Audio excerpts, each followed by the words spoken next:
좋은 아침입니다. 아침의 하나 뉴스 종합 비타민 아침의 매일경제 김은미입니다. 오늘의 일면 같이 들어가 보시죠. 매일경제입니다. 서울 주담대 한도 최대 8% 줄인답니다. 엄밀히 얘기하면 서울이 아니라 서울을 포함한 수도권을 지금 얘기를 하는 거예요. 어제 금융당국에서 발표를 했습니다. 뭐냐? 서울을 포함한 수도권 지역 주담대 주택 담보 대출에 대한 이 한도를 최대 8%까지 줄인다. 왜 줄이냐라는 거죠. 여기 보겠습니다. 가계빚, 집값 동시에 억제하는 대책이다라는 거예요. 가계빚이 너무 많아졌고 집값도 너무 올랐다. 그래서 둘 다 억제를 할 필요가 있다라는 판단하에 이런 정책을 지금 발표를 했다라는 건데 그럼 여기서 드는 의문 대체 가계빚이 얼마인데 억제를 해야 되는 거예요. 집값은 올랐다 했었는데 가계빚이 얼마인데 다음 기사 보겠습니다. 네, 동아일보예요. 곱비 풀린 가계빚 1,896조입니다.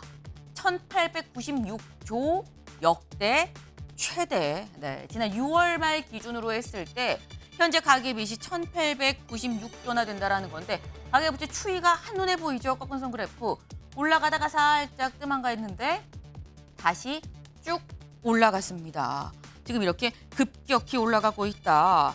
지금 이 조사에 따르면 1년 뒤에 집값이 더 오를 것 같아요. 라는 이 집값 상승에 대한 기대치가 34개월 만에 최고치라고 합니다. 그러다 보니까 앞에서 주담대 얘기를 했죠, 저희가. 네. 서울 집값 상승에 주담대가 급증했다. 이게 또 가계빚이 느는데 큰 부분을 차지하고 있다라는 겁니다. 네. 그러다 보니까 지금 정부에서는 가계빚이 이렇게나 크니 덩달아서 집값도 지금 오르고 그러니까 주담대를 좀 내려야겠다, 손봐야겠다라고 지금 얘기를 하고 있는 건데 일단 이번 대책의 효과가 어떻게 나타날 것이냐. 여기 지금 동아일보는 부제에서 뒤늦게 대출한도 축소에 나섰다. 골든타임을 이미 놓친 거 아니냐라는 비판도 나오고 있다라고 적었죠. 네. 골든타임을 놓쳤는지 안 놓쳤는지는 일단 이 정책이 시행한다고 발표가 난 뒤에 시장이 어떻게 움직이는가를 좀 같이 좀 예의주시해야 될 것 같다라는 말씀도 드립니다. 다음 기사 볼까요? 네, 세계일보입니다. 온누리 상품권 5.5조로 자영업 채무 지원은 40조 플러스 알파입니다. 일단 가계빚은 상당히 있는데 그렇다고 경기가 좋은 것이냐? 그렇지 않죠. 이 지갑이 열리기가 쉽지 않은 요즘입니다. 그러다 보니까 경기 활성화를 위해서 온누리 상품권 5.5조로 역대 최대로 가장 이 큰 폭으로 발행을 하는 거예요. 자영업 채무 지원 40조 플러스 알파다. 지금 현행 30조였는데 더 크게 40조 플러스 알파까지 지원을 하겠다. 방점은 사실상 소상공인들, 자영업자들한테도 상당히 좀 실려 있는 부분으로 지금 보여집니다. 네. 지금 자영업 채무 지원까지도 10조가 넘게 지금 늘린다고 하는 건데 정부의 이번 발표 사실 곧 있으면 추석이죠. 추석을 앞두고 이 발표로 경제에 좀 온기가 될 수 있을 것인가가 관건으로 보인다라는 말씀을 드립니다. 다음 기사 볼까요? 조선일보입니다. 지방 이어 서울도 응급실 파행. 네, 저희가 지금 이 전문의가 지금 파업을 이 전공의가 파업을 하면서 제가 계속 말씀드렸던 게 지역 의료부터 좀 직격탄을 맞았다라는 말씀은 여러 번 드렸었어요. 근데 지방에 이어서 서울도 응급실 파행이다. 여길 좀 보겠습니다. 의료계에 따르면 서울의 상급 종합병원인 한림대 강남성심병원 응급실이 최근 야간에 CPR, 심폐소생술을 해야 할 심정지 환자 외에는 신규 환자 수용을 못하고 있다. 더구나 응급실 전문의 한 명이 조만간 사직할 예정이어서 상황이 더 악화될 것 같다. 서울 소재의 또 다른 종합병원 응급실 전문의들이 과로 누적으로 야간 응급 환자 수용을 제한하고 있는 걸로 알려졌다라는 겁니다. 네. 지금 전문의 전공의들 지금 다 파업을 하고 있는 그런 상태입니다. 그다음에 6개월이 지금 넘어가고 있죠. 그러니까 지금 몇 안 되는 남아있는 이 의료진들도 사실은 지방보다는 서울로 수도권으로 많이 몰리고 있는데 그럼에도 불구하고 지방 말고 서울도 응급실이 지금 비상이다라는 겁니다.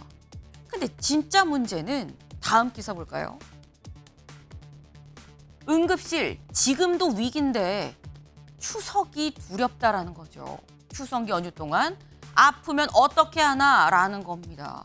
아프면 안 되죠. 아프면 안 됩니다. 근데 지금은 그 어느 때보다도 더 아프면 안 된다.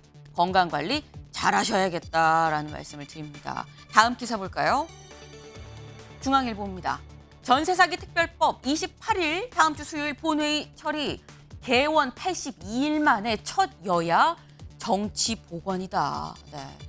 간만에 기분 좋은 소식을 또 저희가 일면에서 전해드립니다. 22대 국회 개원한 지 82일 만에 처음으로 여야가 합의로 전세사기 특별법을 본회의에서 처리하기로 했다라는 겁니다. 네, 이 전세사기 특별법이 사실 윤 대통령이 거부권을 행사했었던 법안이죠. 그래서 다시 한번 돌아왔는데 여기에 대해서 여야가 합의로 법안을 처리하기로 했다.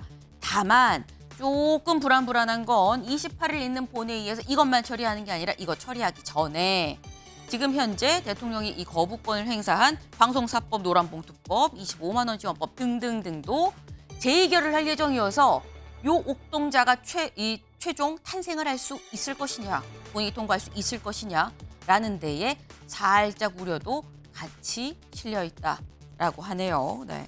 다음 사진 기사 보겠습니다. 네, 이 사진. 누군가의 SNS로 보입니다. 누구의 SNS냐? 도널드 트럼프입니다. 트럼프 후보의 SNS인데 이 지금 한 4장 정도 사진인데 가장 먼저 눈에 띄는 사진 바로 여기죠. 네. 언뜻 보면 테일러 스위프트 아니야? 맞습니다. 테일러 wants you to vote for 밑에 안 보이지만 도널드 트럼프입니다. 테일러 스위프트는 도널드 트럼프한테 당신이 투표하기를 바래요 라고 지금 얘기를 하는 거죠.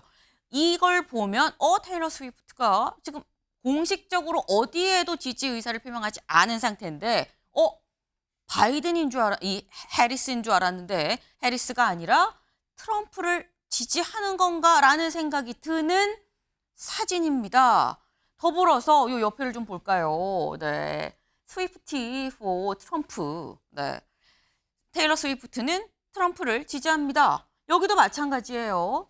더불어서 여기는 스위프티 turning to 트럼프 after ISIS for 이 테일러 스위프트 콘서트를 ISIS가 망친 다음에 테일러 스위프트가 트럼프를 지지하는 걸로 전향했어요 라는 취지의 얘기입니다. 누가 봐도 이 사진들 이렇게 올렸으면 테일러 스위프트가 트럼프를 지지하는구나 라고 생각을 할 텐데 문제는 이 사진이 가짜다라는 거죠. 네, AI가 만든 이미지입니다. 근데 이 가짜 이미지를 도널드 트럼프 후보가 직접 자신의 SNS에 올렸다는 거죠. 더불어서 뭐라고 했느냐? I accept. 네.